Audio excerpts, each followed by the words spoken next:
couple of videos lined up. You know I always start off the stream with a little reaction time. Got a couple of videos, man, that I want to watch. Time to log in is Dan LaFleur. Bro, there was literally... Wow. My reaction was better than this guy, and he got more views than me. I'm just playing. I don't want to throw no shade. That was mean. Yeah, man. Let's get into it, bro. I don't even know why I'm up. I don't want to be up. I wish I was sleepy, but... Bro, I have like a 40-minute video. It's in here somewhere. Let's find it. Show me everything. Show me everything here. I got a gold mine of videos in here. But what I'm going to watch today is... Oh, yeah. When degenerate streamers get desperate for views. I'm on my way to getting here, so I might have to get a little desperate. What if I turn into the next Jack Dorsey?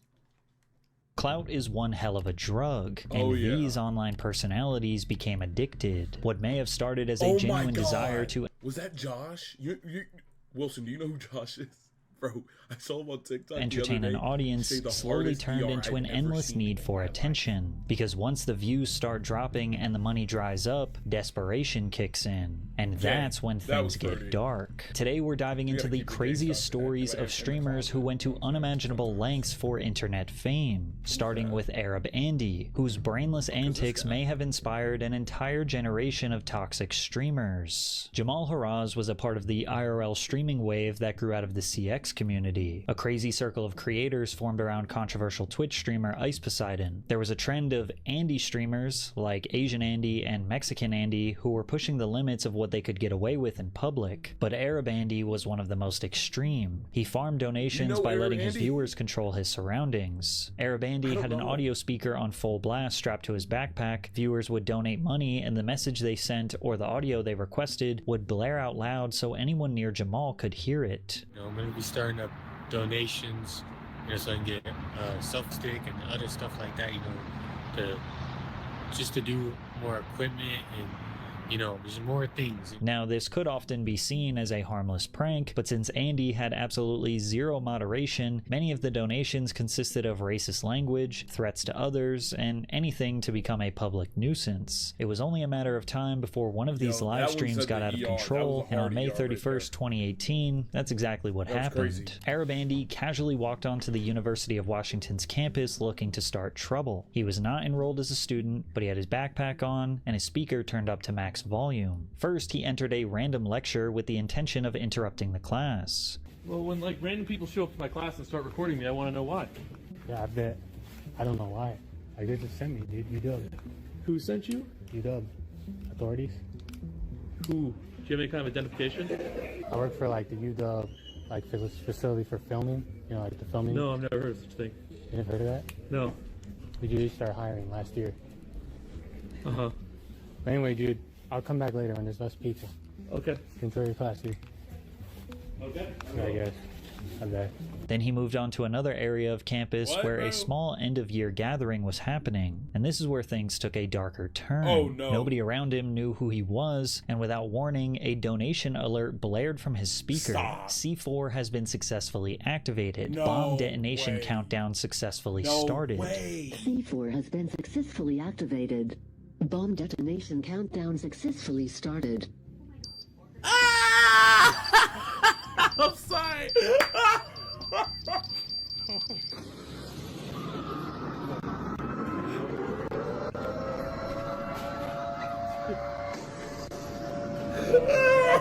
Now, just to clarify, most of the screaming you heard in that clip was from the audio file playing from his speaker. Whoever donated found an audio file that had a bomb detonation countdown combined with an explosion.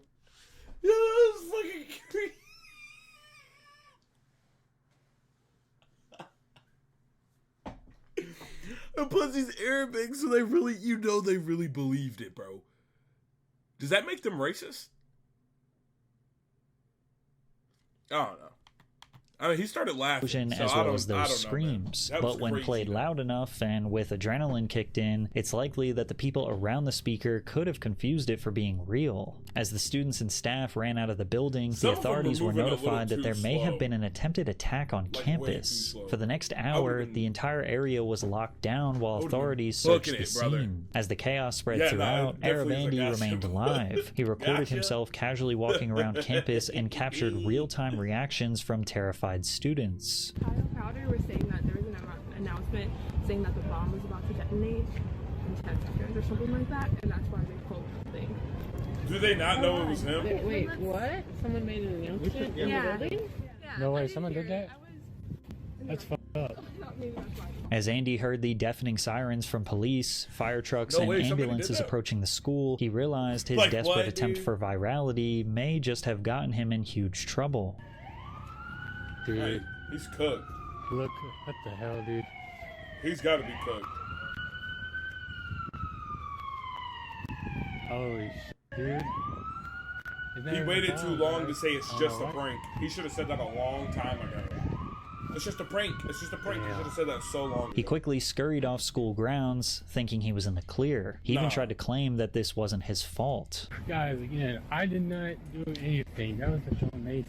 I'm not gonna TTS. Now from here, the smart thing to do would be to turn off the live stream and maybe lay low and wait for the police to give up on their search. But Arabandi is not a smart guy. He continued to live stream and continued to allow his chatters to donate and play random things from his speaker. As he walked through a crowded city street a few blocks away from the school, it was extremely easy for police to figure out who was responsible for the bomb threat. They ran up to him with their guns drawn, unsure if he was a literal terrorist or a prankster. Alright, see, I know that's racist, dude. Straight up just a terrorist. Wait, what's going on? I mean, he did the bomb threat to go I'm recording, bro, if you're gonna shoot me. What are you doing, bro? Put the gun down. Put the gun down. What are you doing, bro?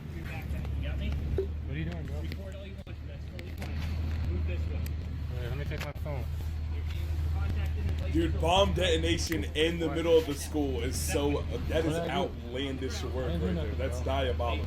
That was TTS, that was a donation. On the ground. No, it's TTS. Lacking situational awareness and completely downplaying the severity of the situation, he doesn't remain still and tries to tell the officer it was just a prank. And it's honestly surprising that American police officers gave him so much grace because they had no idea if he was a real threat or not. And as we all know, it was just a prank and there actually was no bomb. But the damage had been done and he was in serious trouble. He was arrested and the police charged him with threat to bomb or injure property. He tried to plead his case and explain that it was just a harmless prank, but the law doesn't see it that way. The courtroom set his bail at $75,000 and banned him from uploading anything else to YouTube. And for those thinking that this was unfair, it's likely that law enforcement needed to make sure to punish him in a way that would prevent other clout chasers from attempting such stupid pranks ever again, especially on college campuses. It's unclear if Arabandi ended up serving any jail time. All I could find was that years later he tried to make a return to YouTube, but shortly after he disappeared again. The same thing can't be said for Fousey, who has a long history of going to great lengths to chase clout, disappear, and come back to set the bar even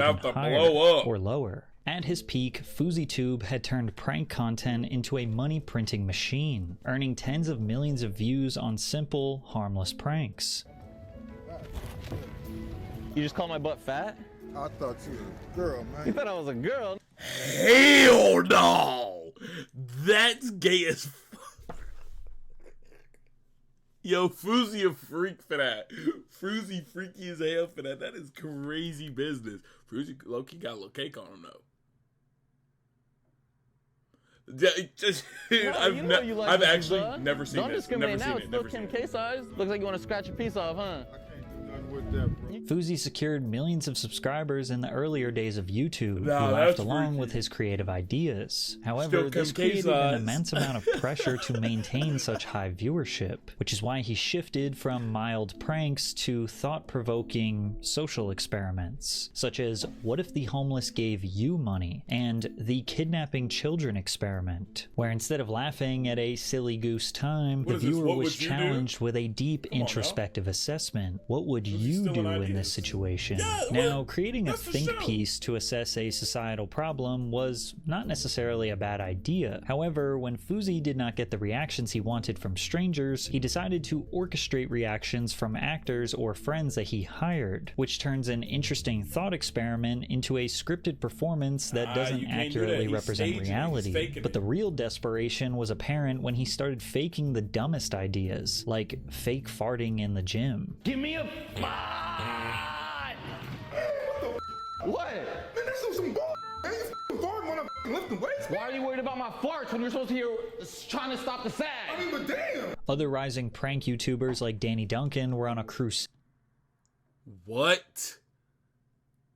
Who the fuck was watching that to shit? Call out Fousey for his fakery. But he's still lying by saying this prank's real or this prank's real or this prank's real. Yeah. Like, and you don't need to do that. That's why I'm here. I don't really like Danny Duncan. It's just the principle of lying. I ain't even gonna, I'm not even trying to hate. I don't really fuck with Danny Duncan. And while it may seem like Danny was being overdramatic, he had a simple point that many agreed with. Pranks are supposed to be these funny, spontaneous, and ideally harmless moments that capture the hilarious, authentic reactions from people. But the moment a prank is staged, it becomes soulless, defeating the entire point of having fun. Fousey initially tried to justify his actions by saying that every other prankster faked their videos, but his attitude and hypocrisy made him easy to hate. It was the fakest reactions I've ever seen in my entire life. And yes, guys, but Fousey, you faked. Yeah, how are you going to talk about fake? Like, exactly. I feel like Danny Duncan, he be trying way too hard, bro. It's like if you gave a little kid a boatload of money, that's what Danny Duncan is. And then, like, I think the last time I saw something of him, he was terrorizing a lady over a parking spot that was his. It was in, like, maybe 2021, like the beginning of 2021. Like, it was the last video I watched. I mean, I've seen him around every once in a while, but the last video I watched, he was terrorizing a lady over his Tesla. Or she did something to him, he did something to her, but he was doing it like 10 times worse. And I was like, I get it, but like, kind of boring. Like, I don't know. I do feel like it's a little. If anybody knows about fake shit, seen a lot of him in As that the years midget, went on, his viewership started to nosedive, which also meant he was losing money, relevance, and then maybe his sanity. That's when the motivational speaker version of Fousey was born. He started posting these intense rants about positivity, destiny, and mental health. He said he had been chosen by God, that he was here to change the world, that he was going to inspire millions of people and bring the planet together through love. And while the message sounded positive, the delivery felt... Fuck. I do like Fousey though. I mean, I never watched Fousey when I was younger, but I did watch him in the Rice Gum beef because I used to watch Rice Gum a lot. I'm actually always on eBay looking Rice at Gum car was the parts. goat to me when I was younger. If your car needs it, eBay's got it. Ooh, I want a McLaren. Oh, Disney. I'm gonna have so much fun. If I skip it, I get less time. Sorry.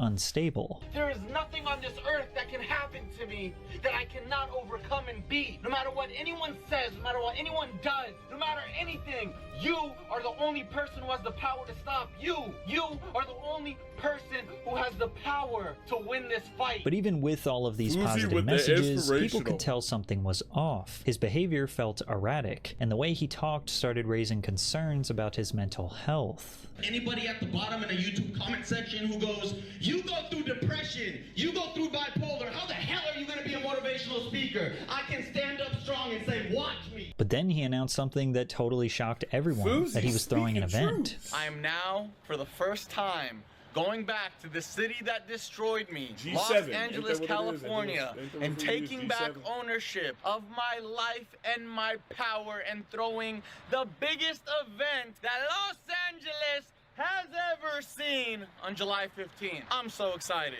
I'm so excited. We're just getting started. Here we go. Fousey named this event Hate Dies, Love Arrives. He claimed it would be a massive Coachella-like experience that would be completely free of charge at the Greek Theater in Los Angeles, all meant to spread peace and positivity. Now this sounds like a massive project, something that might take months, maybe even a year to plan. But Fousey announced the event just 7 days before it would actually take place. 7 days? They're getting a free, basically Royal Rumble Coachella experience, because like it's just gonna be 10, 9, 8, a different artist comes out, and it's just gonna get bigger and bigger. From there, Fousey uploaded daily videos hyping the event, even titling them Drake July 15th with pictures of Drake as the thumbnail. He even launched a line of merch that had the date July 15th on it as if it meant something huge. This got people talking. It was easily the most attention Fousey had gotten in years. Keemstar even announced that he was going to be making a documentary about the event. That's what I'm saying. All of the signs that I see is leading towards a shit show, and I want to be there to document the disaster. However, others like FaZe Banks had to step in to remind everyone to be cautious of Fousey because he seems to be mentally unstable. We're not talking about someone who's all there right now, okay? He's going through a manic episode, 1 trillion%. I don't know if that's true. 1 bajillion%.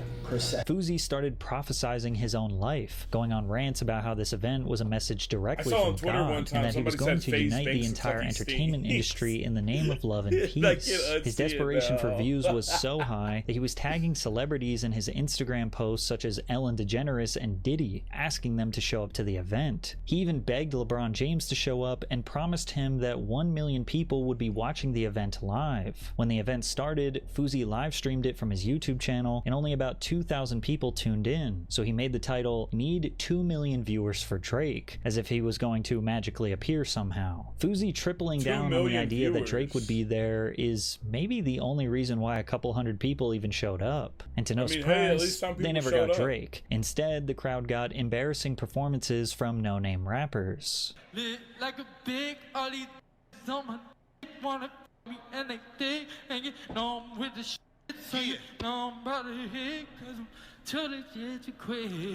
And then when that can't be real. That can't be real.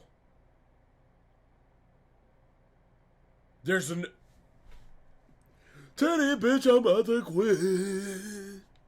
That was hot ass garbage. And to no surprise, they never got Drake. Instead, the crowd got embarrassing performances from no-name rappers.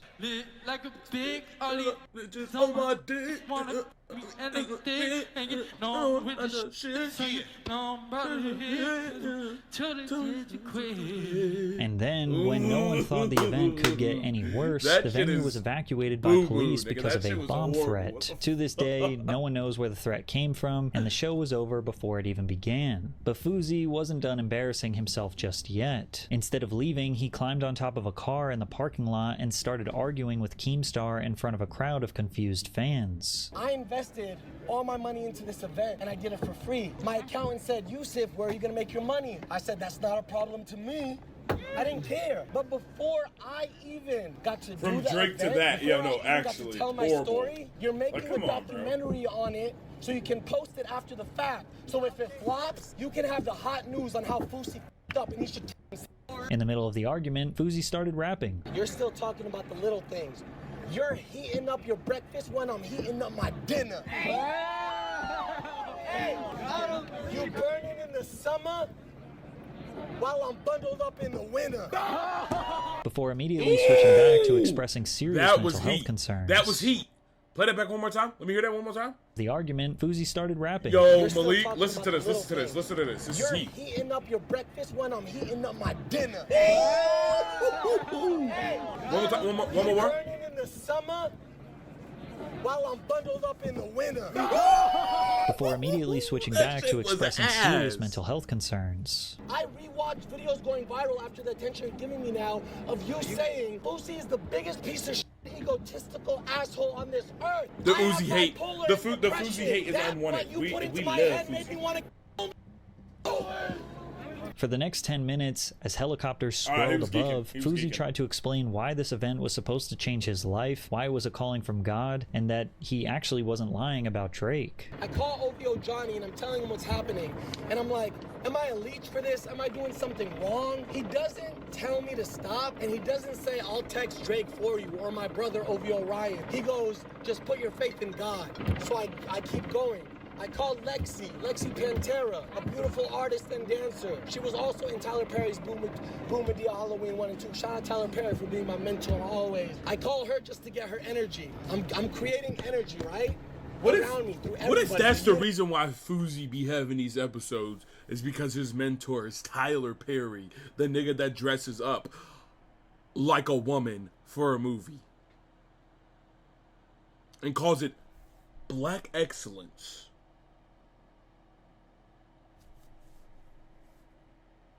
He put his faith in OVO Johnny and he put his faith in Medea. Tyler Perry played with his little butthole while they was on Medea food. I think YouTube has destroyed and rotted his brain. I think it was OVO Johnny and Tyler Perry. That's what I think. Worry for him. This is 100% mental instability. Being off his meds might be dangerous. And yet, after all this chaos, it ended with Fousey just admitting on Adam22's podcast that he never actually met Drake. He just kind of stood next to him one time. So you didn't meet Drake, he just looked at you. I mean, if he just looked at you, did you really meet Drake? Do something for me. In the next 2 hours, will for yourself to touch nose with Drake. So if it happens, I'll sell my entire YouTube channel. I'll give you $10 million. Did you touch nose to nose? Literally like this. That's how close he was to me. I did that because I manifested that because I believe in myself. This is the biggest dick rod I have ever seen. And this might be worse than Lex Luthor's dick ride in the new Superman Bro, this is crazy dick ride. He told Keemstar in the next hours, if you go talk to Drake or you go meet Drake, I'll give you my whole life. You ain't never met Drake. He's making it seem like his biggest accomplishment in life was meeting Drake. That's crazy dick ride. Like, you talking about the 50 million views you got on a YouTube prank ain't the biggest accomplishment of your life is meeting Drake? And then a day after this failed event, Fousey decided he would drop a diss track on Rice Gum called Four Ghosts. Future DJ Khaled. Got no deeper layer. One ghost rider, one ghost Fortnite player. Fousey lied about Drake performing at his event, caused a bomb scare, and destroyed his reputation worse than it already was. And the sad part is, his unstable mental health and addiction became his entire appeal as a content creator for the years after. When he returned to live streaming on Kick, he openly spoke about battling bipolar disorder, depression, addiction, and anxiety, turning his meltdowns into viral content. When you get that upset or dangerous, okay, but this... You're right. You're right. I am dangerous. I am dangerous. I'm very dangerous, and I don't give a fuck. Now, to some degree, this could be seen as a good thing to help educate. No, okay, his live stream during the Kick time when he was on there was actually fucking, it was like peak entertainment. Like, every time I opened Twitter, the only thing I saw was Fousey on some bullshit. It's the clip. The one clip where he's on the highway and he's listening to Stan and he's like singing and his fucking veins are popping out of his neck. Wait, I gotta come back to that. I gotta see this. Because this Fousey thing is the best fucking clip in the world. Bro, it's so good. It's not even fucking funny. No! Where is it, bro? Fousey. He's singing Stan or whatever. Oh, that was actually funny too. The gay thing. Wait, where'd it go? This is actually... For a long time, I looked at myself in the mirror and I based myself based on what I read on the comments. I felt worthless. I felt ugly. I felt gay. I felt that like that.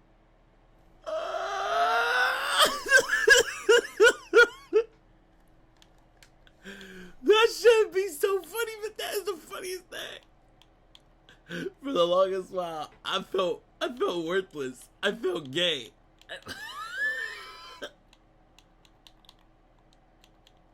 Where's the fucking... It's a fucking Stan video. Yo, my nigga Fousey. Bro, nah, Fousey's like peak fucking... Here it is. I'm in the car right now. I'm doing that. I drank a fifth of vodka. You let me drive? Let me move myself over here. This is the funniest shit, though. The fucking man. Right now, I'm doing 90 on the freeway. Hey, Slim, let me fix the vodka. Dare me to drive? This shit is fucking...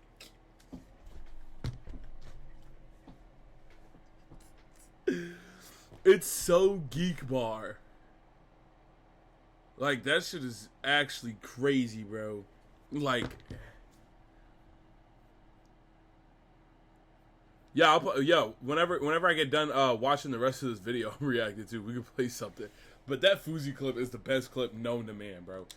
Hey, Slim, Trigger fit the vodka, you dirty drunk. I'm doing 90 on the freeway. This and I trigger fit the vodka. The cat from the crowd. Bro, I felt worthless. I felt ugly. I felt gay. Like, that is.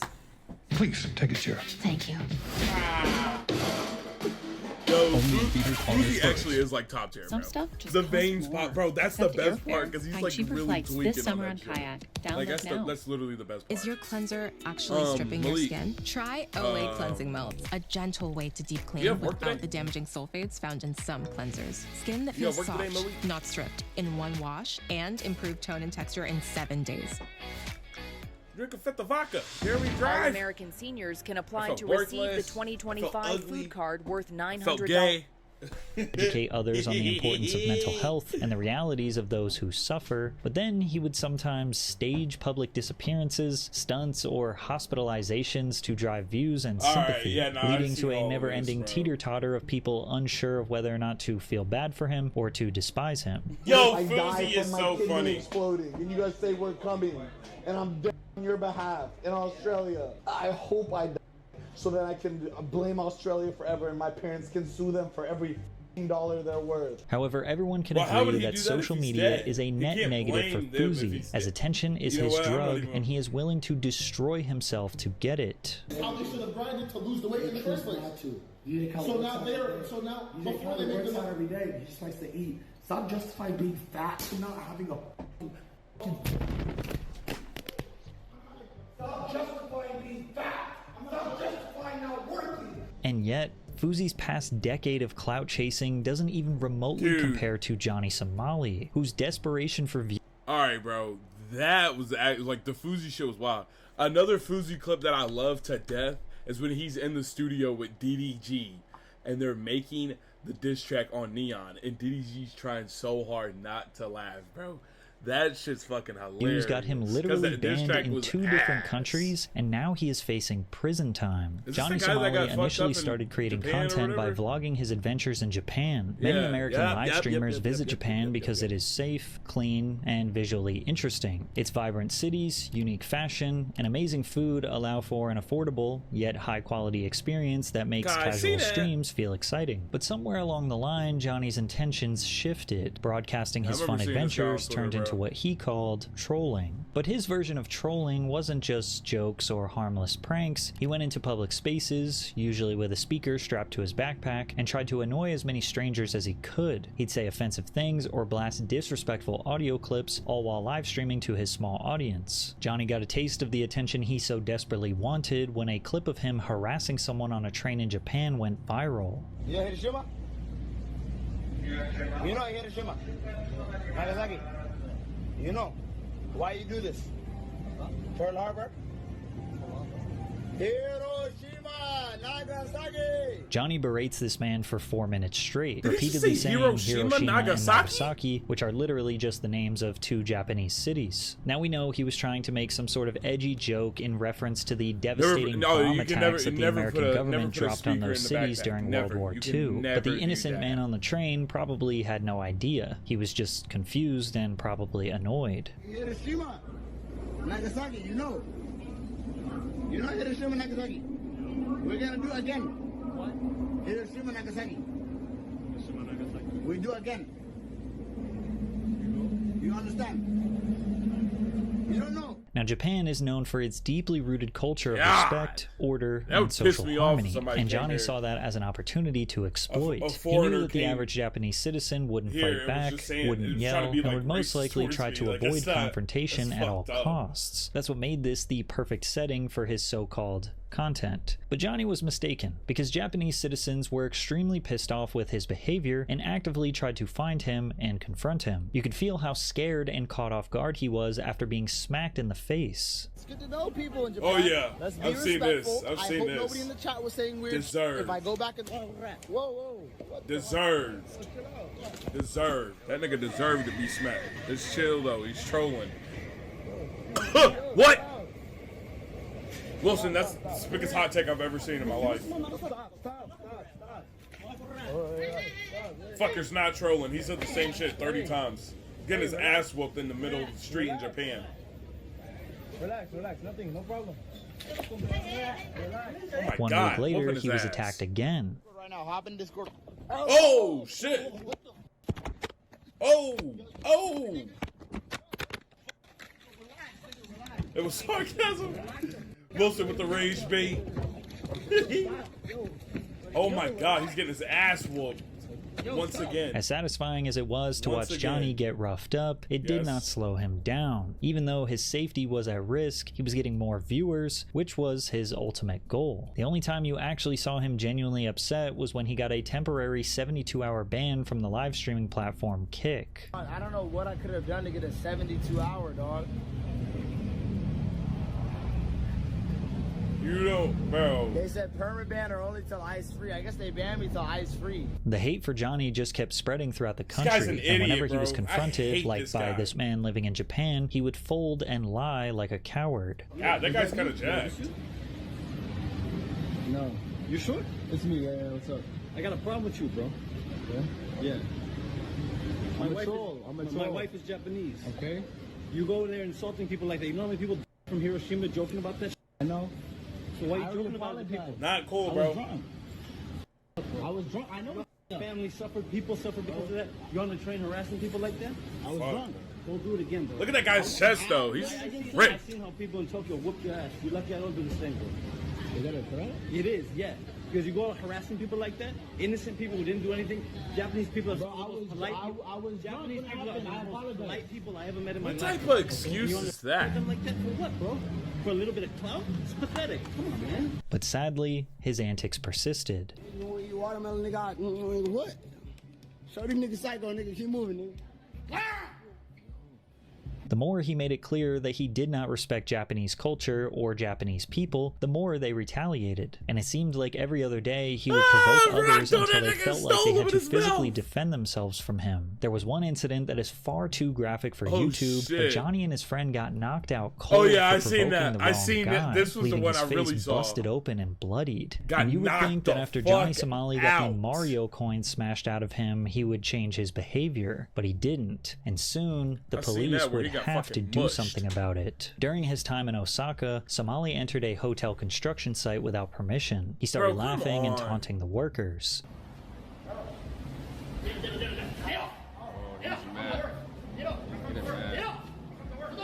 But this time, the consequences involved the authorities. Japanese police arrested him for obstruction of business. Why? Nande? Security check. Security check. What's with the security? Wait, why are you taking a photo of me? Why are you Bro, so emotional? What do you even call this type of breed of human beings? Like, what do you call them? Like, he's sitting here. I'm not emotional, Daijoubu. I'm okay. He's like, I don't know what's going on. Why are you doing this to me, bro? You're literally harassing the whole fucking The Japanese Japan, my nigga. police were extremely polite and cordial, and they seemingly let him off with a warning. But then his antics got him arrested again, and he was charged with conspiracy to obstruct Shitter. business That's after the blasting different- loud that's the music in breed a of people, restaurant just during his straight live shitters. stream. Japanese citizens were more than fed up, and evidently so were the authorities. In January of 2024, he was found guilty, fined a few $1,000s, and was officially banned from Japan. Now, this should have been the end of his antics, but instead, Johnny took it as an opportunity to move to another country, because for a man as desperate for clout as Johnny Somali, getting banned from countries was like collecting infinity stones. In October of 2024, he arrived in South embarrassed, Korea, bro. and as soon as he touched down, it was evident he was taking his obnoxious behavior to new heights. He harassed even more people using public transportation, one of his all-time favorite stunts. Then, while walking past the sacred Comfort Women Women statue, a memorial honoring Korean women forced into sexual slavery by Japanese military during World War II, Johnny blatantly disrespected it in front of everyone, twerking and giving the statue a lap dance. This monument is one of the most solemn and emotional landmarks in South Korea. Johnny's disrespect set off a national outrage. Korean viewers clipped the footage and shared it across South Korean social media. News outlets covered it within hours, but Johnny thought the outrage was funny, so he went to other versions of the statue, kissed and fondled them, and even rubbed oil on himself while dancing on the statue again. Johnny continued his buffoonery from the streets of Seoul. Why is there nobody there stopping him, though? Like, there's nobody saying, hey, oh, my nigga. Like, that's crazy, bro. That's actually so disrespectful. Taunting locals and daring people to confront him. In South Korea, that's fucked. Swing or not? Like, nigga gonna come up to me, bro, why you being racist to other people in other countries? For money. For clout. I've said it many times. I don't give a f. I have no morals. I'm a fucking sociopath. I don't give a f. Put this in your next YouTube documentary. I don't give a f. Yeah. Korean niggas is weak as f. But still, I mean, this stuff still means a lot to him, though. I was waiting, bro. At least for the women. Reddit, Twitter, come. I wanted to stop when Hank is here tonight. It would be like, and Korean. It would be like if an Asian person came over here and was like say we had a Rosa Parks statue and an Asian person came over here and started twerking on the Rosa Parks statue on some crazy shit. Or just like a woman in history that helped women vote, or just anybody from the past, bro. Like, that's what it would be. Like, that is crazy business. Like, I feel like, I don't know, bro. In America, niggas would get buffooned on. Yeah, bro. Like, that's not... that nigga deserves prison time, bro. Took Johnny up on his challenge, and on multiple occasions Johnny was hunted down and beat up. And yes, every time he was incredibly scared. What's up? Wow, look at him running, look at him running, look at him running! Oh, they got his ass. It's almost starting to seem like he has some sort of humiliation kink, because he never would defend himself, just taunt people, get beat up, and then film his battered face for everyone to laugh at. Another South Korean man attacked Johnny while he was still recovering from his last beating. 소말리, 어디가? 어디가? 어? 어디가? 어디가? Don't touch my shoe. 어디가? Don't touch me, nigga. 어? huh? 소말리 어디가? Yes, sir. 어디 가냐고? You guys following me crazy? Look at you. 어디가?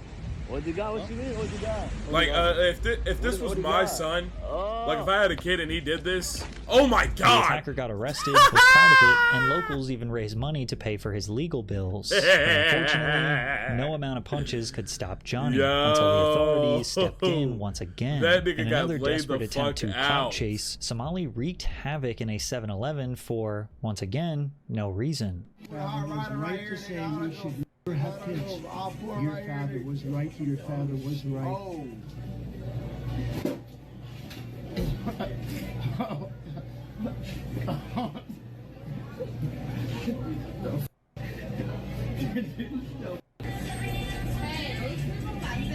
What are you talking about? You know what that reminded me of? It reminded me of the little TikTok of the guy that was like, remember when we used to throw glue sticks at the sailing? We used to throw glue sticks at the sailing. And what the fuck was she gonna do about it? There was 30 of us and one of her. That's what it reminds me. Like, it reminds me of a little preschooler just throwing shit at the wall, bro. Or like, remember when you'd be in the bathroom and niggas would like get paper towels and make them wet and stick them on the wall?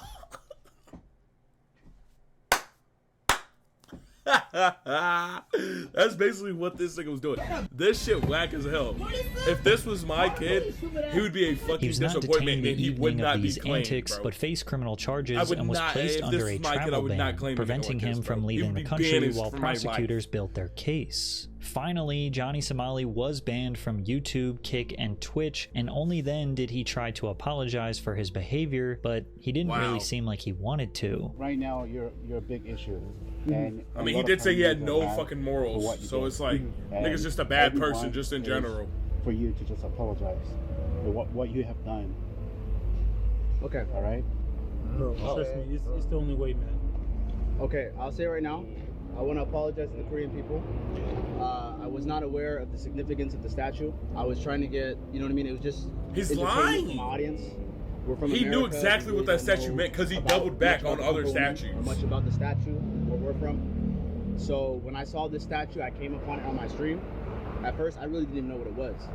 So now, after I see the reaction from the Korean people, I see that it really hurt you guys. And my intention in coming to Korea was not to cause this kind of shitstorm. In South Korea, he was indicted on multiple crimes, including obstruction of business and public indecency, stemming from causing disturbances in convenience stores, playing loud music in public, and engaging in lewd acts near sensitive historical monuments. And these aren't necessarily minor crimes with minimal charges. If convicted on all counts, he could face up to a decade in jail. He showed up to his trial in March of 2025 wearing a MAGA hat, despite being told repeatedly to remove it, showing once again he was not taking any of this seriously.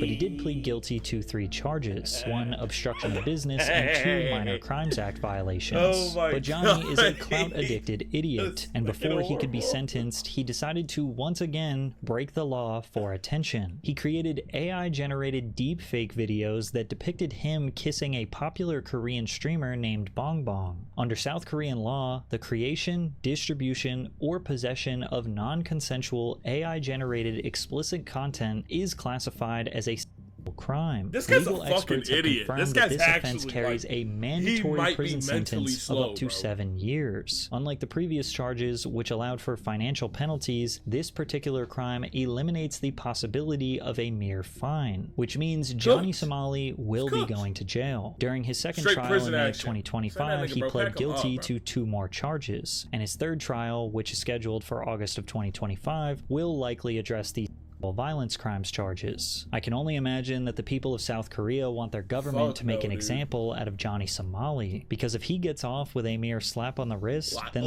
there will be more desperate Americans looking to clout chase in their country. Because unsurprisingly, Johnny Somali is not the only live streamer who will be spending time in jail in another country. OG prank YouTuber Vitaly is currently behind bars in the Philippines for his desperate attempts at chasing views. Similar to Fuzi, Vitaly Zdorozhetsky became a viral YouTube success for his pranks, social experiments, and stunts. His content consistently pushed boundaries, deliberately trying to provoke strangers and get as close as possible to an explosive physical altercation without actually getting knocked out. This is such a different time, bro. Like, this is such a totally different time. Yo, transactions complete. Yes. Yes. Yeah. Yes. Yes, you got it. Yes. Now friends can match and chat as a pair. Like a Try totally Tinder Double different Date time, today. bro. Like that era of YouTube. If you feel and held just back that era by of the life weight of was so financial fun, bro. decisions, Was that like we can give you 2012? the tools to help you break free. 2013, Credit bro? Karma gives you personalized guidance to Such a improve your different credit, time. savings, What the fuck is taxes, she and more, doing? so you can find your way to money. Intuit Credit Karma. What the Karma fuck did you that can have to count do on. with money? What's a Wawa? 2011, 2013, Let's yeah. go in. Different era, bro. The clothes back then, all that, bro. What is this place? It brings back so much nostalgia, bro. The tank tops and the hats and all that. Nah, YouTube was wild back then. It was crazy back then. Spent But hours that's on only YouTube. true I still do, if but you thought these videos were 10 real. years ago, After bro. all, we 13 are talking years about the ago. guy who in one video apparently got 4 women to give him their underwear in public by simply just asking. Ask for your panties. What? I came ask you for your panties. Why? Because you want to be in my video? We're actually filming a video right now. Where? Right there. Sure, why not? But for every fake prank Vitaly did, he would follow it up with an undisputable stunt, like when he ran on the field and removed his shirt at the 2014 World Cup, or when he sprinted on the court during the NBA Finals. Bro, I didn't know Vitaly was doing all that. I think I remember this though. I remember this. Or when he climbed the Hollywood I sign remember in him LA. running at the finals. We were out covering the Trump rally. I down do. at, I've the never Kimmel seen this. Show, but right now we have A guy named Vitali up here on the D of Hollywood sign up on Mount Lee's got a sign up saying, "I'm back." And even though he was detained and fined multiple times throughout his career, he was pretty much able to avoid all consequences. In fact, the more he pushed the boundaries, the more successful he got. He amassed over 10 million subscribers, generated 1.5 billion views, and even though he had a pretty classic downfall as viewers lost interest in pranks as a whole around 2017, he was considered a legendary prank YouTuber. Before the pandemic, he basically retired, and honestly, it seemed like a natural, normal way to exit his career. But we would come to find out that the only reason why he stopped was because his life was spiraling out of control, as he was arrested in Florida after attacking a woman while he was heavily under the influence. Going crazy. Your boy can stay back there. Put your hand on the car, man. No, put your hand on the car. Just lean on the car, please. Lean on the car right there. Oh my God. Come here. I lost everything. You didn't lose everything. Yes. Yes, here. Let me see. Put your hands here. Oh my God. See? I'm gonna put him in the front. You gotta leave. He's got to be more than drunk. He's got to be. He's got to be on drugs. There's no way. This is 2020, dude. You know me. Time of the mask. No. After a 3-year-long hiatus from the internet, most people figured he just moved on with his life, like a normal person would. But that desperation for views and attention just doesn't ever seem to go away, and he tried to make a surprise comeback in 2023 with a 2014 era style prank that just felt like an old man trying to relive his past. But then he discovered the depravity of Kick, a live streaming platform where chaos is rewarded and the rules barely exist. On Kick, Vitali found the perfect environment to revive his shock jock persona, this time with no need to hide behind scripted pranks. Well, maybe. Vitali tried to reinvent himself with a live-streamed knockoff version of To Catch a Predator. He'd set up these dramatic sting operations, exposing alleged PDF files with hidden cameras, decoys, and surprise confrontations. What the fuck? Did I just see somebody's pants get pulled down? To Catch a Predator. He'd set up these dramatic sting operations, exposing alleged PDF files with hidden cameras, decoys, and surprise confrontations. It was all very theatrical, doing things like shaving these alleged assailants' eyebrows and heads as a punishment. I need permission to shave my head and eyebrows. For what? Because I was talking to an underage. Yeah, I think most of it was. I remember they had one of Kendrick Lamar's friends on there, somebody that was cool with Kendrick Lamar. He was one of the pedos or something. I know what that is. That's Manscaped. I have one of those. I trim my balls with those ones right there.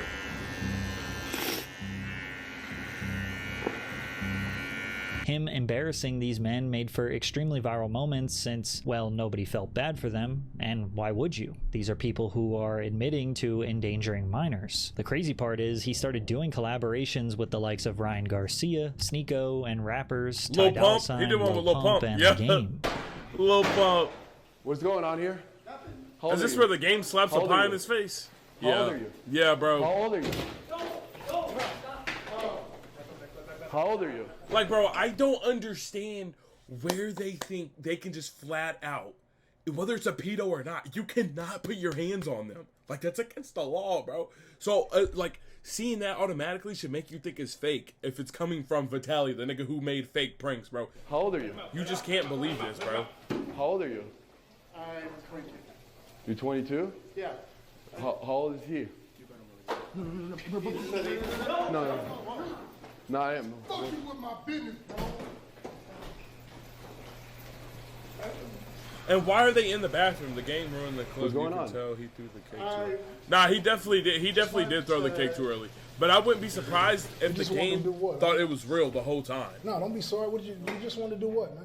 I thought we were. He just never knew it was real. Vitali knew it was fake, but the Game he never even got knew. Lil Pump to rap his biggest song and change the lyrics to mock the alleged assailant. You're such a pedo, you love it.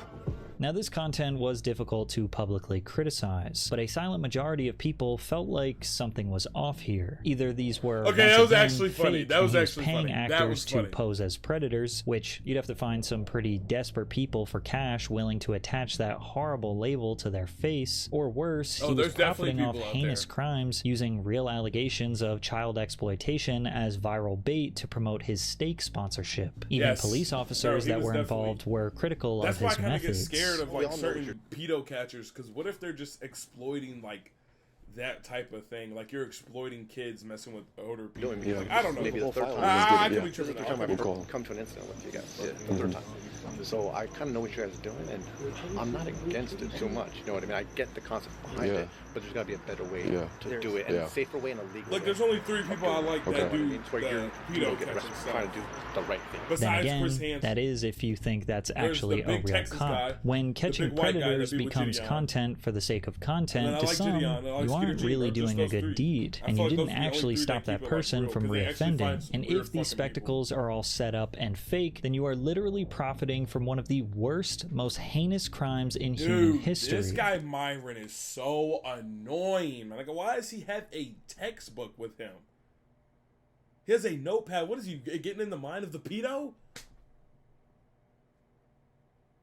But these pred streams came to a screeching halt when one of the suspects got fully naked on stream, broadcasting explicit content to thousands of viewers, many of which, ironically, were minors. Vitali was temporarily banned, but the 33-year-old was not done getting his fix for virality, so he flew to the Philippines in April of 2025, and he may not return for a very long time. From the moment he landed, Vitali began live streaming himself wreaking havoc. His goal was the same as always: make content that would shock people, no matter what the cost was. But this time it was slightly different. There was no plan, nothing creative, just straight up harassment. I'm gonna rob you if you keep walking away.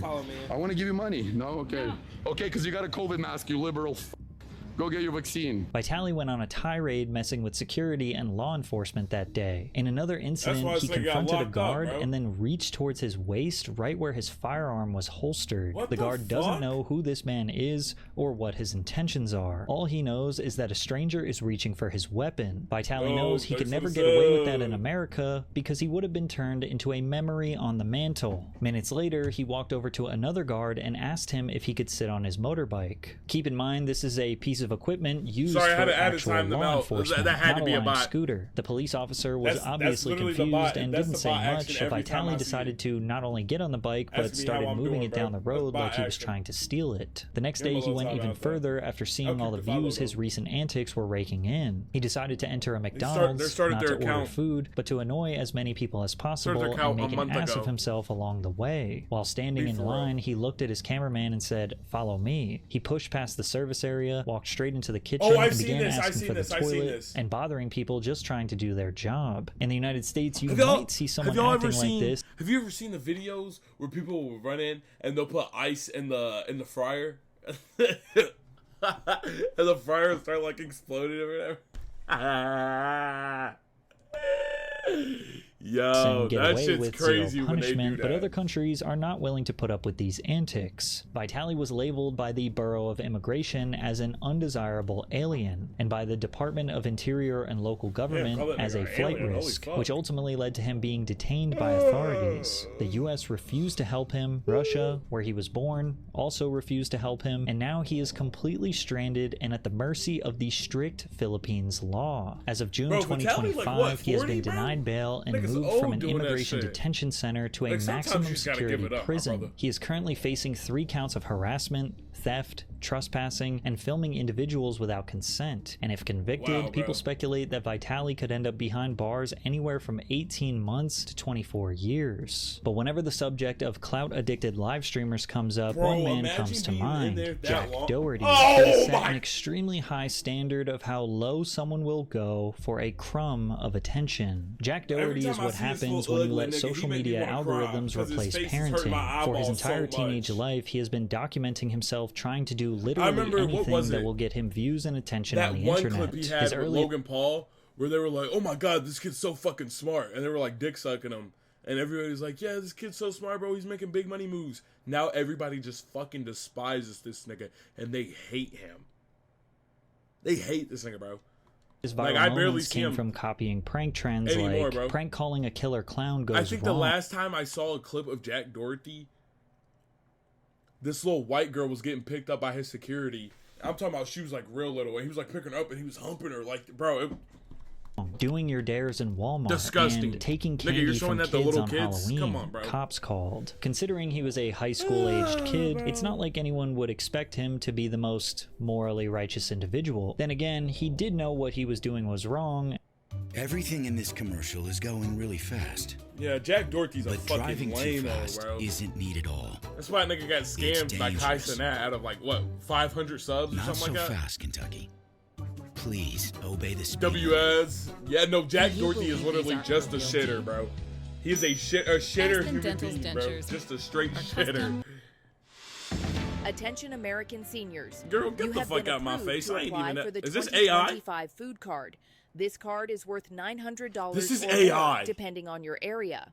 Stop what you're doing and call now to secure your $900 food card. This is a state-approved benefit, and you do not need to pay this back. You will not receive this benefit if you do not call and claim it. So stop what you're doing and call now. If you're over 65 and on Medicare Parts A and B, then call 1-833-335-2475 I wonder how many old people are falling for this shit. Now, for free granted, I don't know many old people that are watching YouTube. Again, but if nigga, you're this on is Medicare, crazy. Call 1-833-335. That shit gotta be a scam. No way. As that he shit gotta multiple be a scam. times ended up in the back of a cop AI is car. gonna But there ruin us was a all, my nigga. worthwhile reward for these antics, views, which led to ad revenue. Jack was already making more money than his parents before he could drive. Jack's parents took him on the Dr. Phil show to hopefully have Phil talk some sense into him. But the entire time, Jack had a smug look on his face, knowing that this ultimately was good for his exposure. Jack was actually kicked off the show because he constantly tried to talk back to Dr. Phil instead of just listening to his advice. One thing about Doherty is that he will religiously study the algorithm. Whatever trend is happening, he will be one of the first to attack it. If there is a new format or medium to exploit, he is all in on it. When the Walmart prank stopped working, he moved over to the short-form brain rot content that keeps people doom scrolling. Santa is the most mysterious man on the planet, and today I'm gonna use an AirTag to track him. So I had a plan to go to the mall and slip an AirTag into Santa's sack without him knowing. These videos are highly scripted with absolutely no resolution, point, or discovery to be made. The sole purpose of these videos is to get views. Actually, that's not exactly true. These videos were designed for a much more shallow purpose. You see, Jack was very open about him looking up to Andrew Tate, who claims to have made his first fortune by Yo, oh my God, Wilson. I know Malik's already seen it, but Wilson, I have the craziest shirt, and Blake loves it for some odd, weird reason. I have an Andrew Tate shirt. It was made by Nelk, and all it says is Top G with a cigar on it. I haven't worn it forever. I can't even fit it because I'm too fucking fat. But bottom G, I mean, by starting a lewd webcam business with his two girlfriends. And this is the thing that's interesting about it, because when people hear this story and they say like a pimp, etc., people imagine me to be this exploitive, horrible, evil man, which is absolutely and utterly completely opposite. So the beginning of it was I messaged my 6 girlfriends and told them they're all coming to live with me, and I had a job for them in London. 2 of them wouldn't come, 4 of them agreed. So the 4 girls flew in. I sat them all down at a table. They're all like, "Who's this chick? Who's this chick?" Told them all the truth. I've been with you all. I'm starting a webcam business. I'm gonna get rich. Some of you are gonna come with me to the top of the mountain. He do got some crazy luggage on him, bro. He's got some crazy shit to the point, because I needed money at this point. Now I have not agreed to take another fight. But I need money now. I mean, he is so funny. 2 of them left.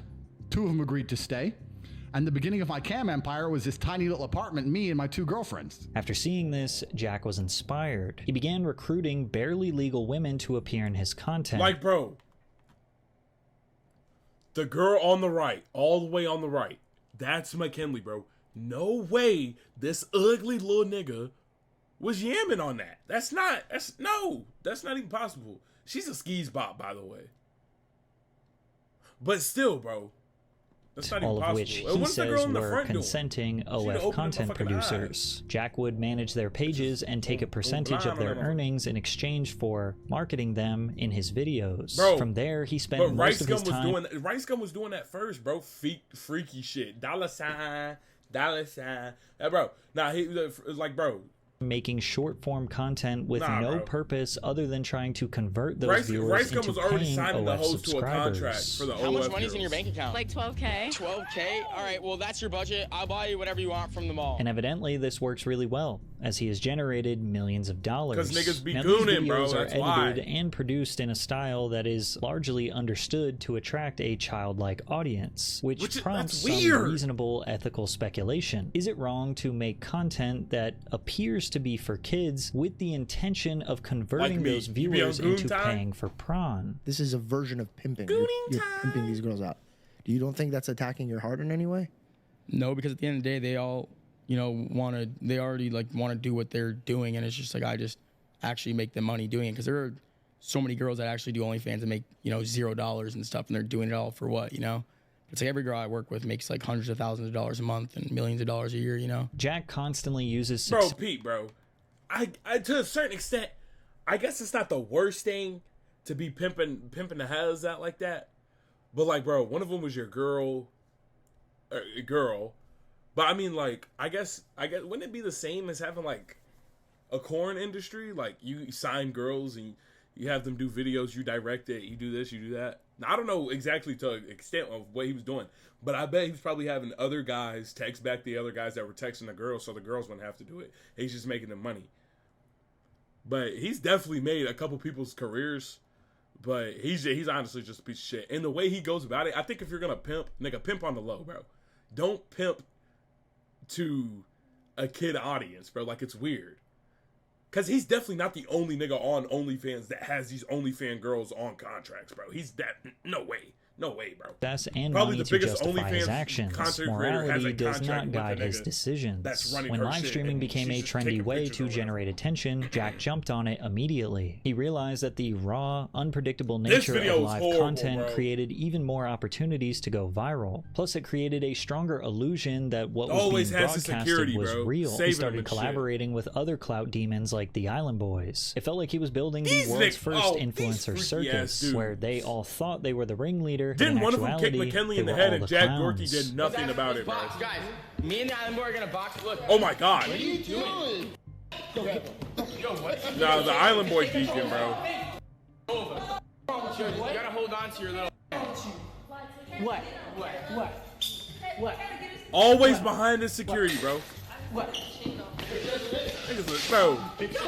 To manufacture more viral moments, Jack started walking around with personal security guards, sometimes 2 or 3 deep, just so he could safely provoke strangers in public. He'd talk trash, get in people's faces, and then fall back behind his bodyguards the second things got tense. Go. Like, what the fuck? Bro, they gotta be tired, bro. He's just sitting here bumping into people. Like, bro, that's so weird. What? Little Prop, what you gonna do? What you gonna do, Little Prop? Yeah.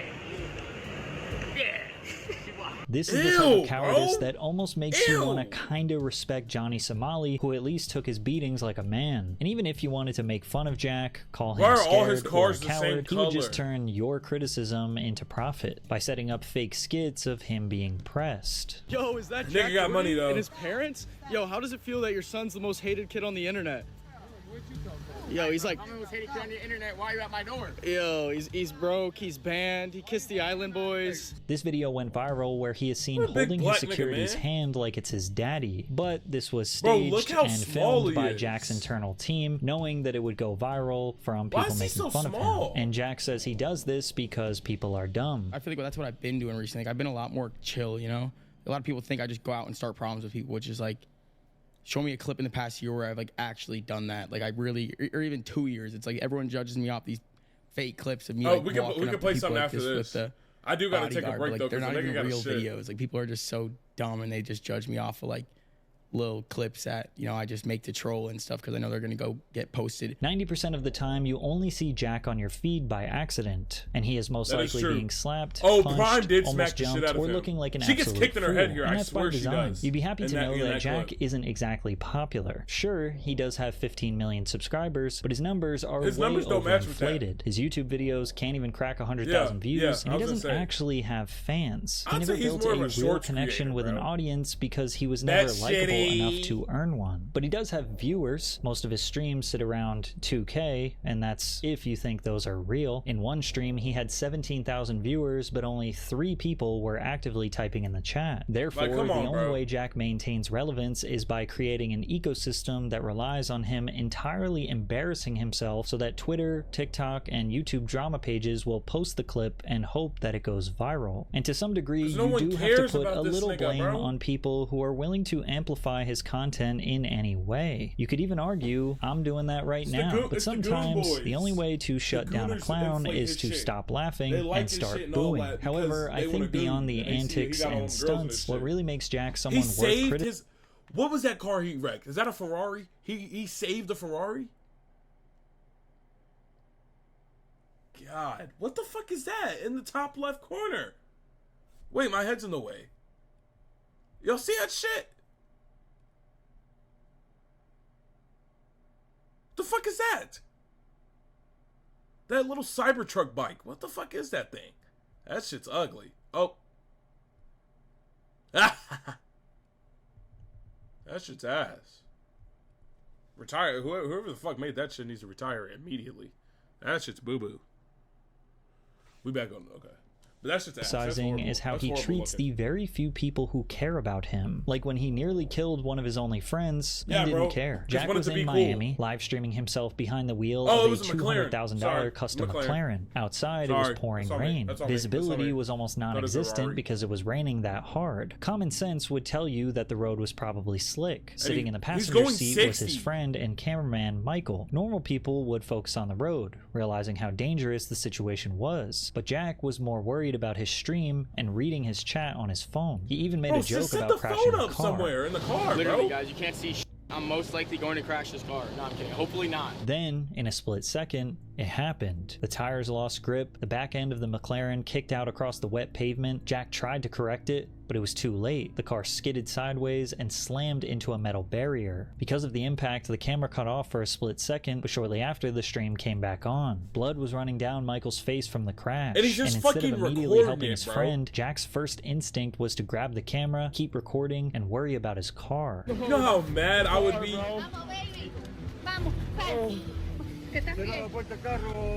The vehicle mattered more than the human being sitting next to him. Then, just seconds later, he asked Michael to... And I'm sitting there, my head's fucking bleeding, and he pulls out the camera in front of my face. I might swing on that nigga.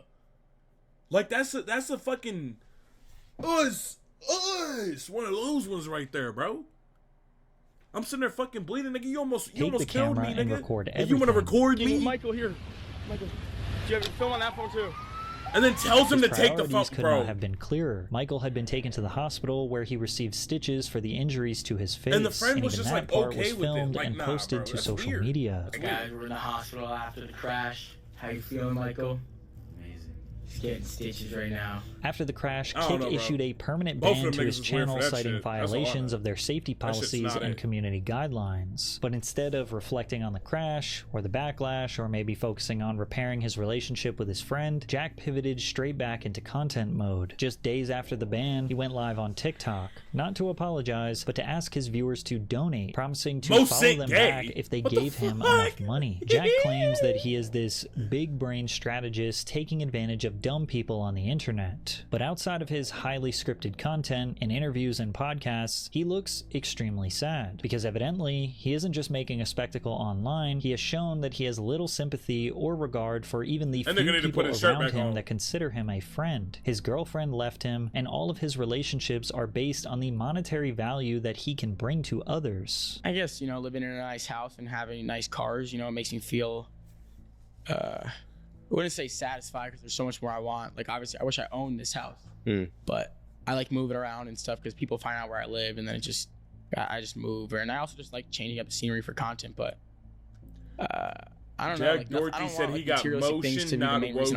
He ain't got no wotion. Income to where I could travel. You want wotion nowadays. I feel like that's what's gonna make me happy. But that's what I look forward to in life, you know. Jack lacks friends and a purpose. You can see his soulless, degenerate lifestyle has depleted him of life. He has enough money to retire forever, and he still will not do it because outside of material things and views, he has nothing. When he ultimately pushes the boundaries and ends up in jail like Vitaly and Johnny Somali, nobody will be there for him and nobody will care. That's fucking sad, bro. That's actually fucking sad. There's only one nigga on there that I liked, and it was Fuzi, bro. Fuzi the GOAT. Fuzi, bro. I would say Fuzi has gone through some hard times, but game is game, bro. Game is fucking game. Sorry ass nigga with a whole bunch of money. That's basically what he is. Hey, but that pimp juice shit he be doing, shit, I'd do it. I'd pimp a couple hoes out just because. Not my own girlfriend though. I'm not pimping out my own girl. And didn't they say that nigga was a cuck? Didn't they say he was one of them? I gotta go to the bathroom, so I'm gonna play music while I'm gone, cause I'm about to shit on myself. So, yeah.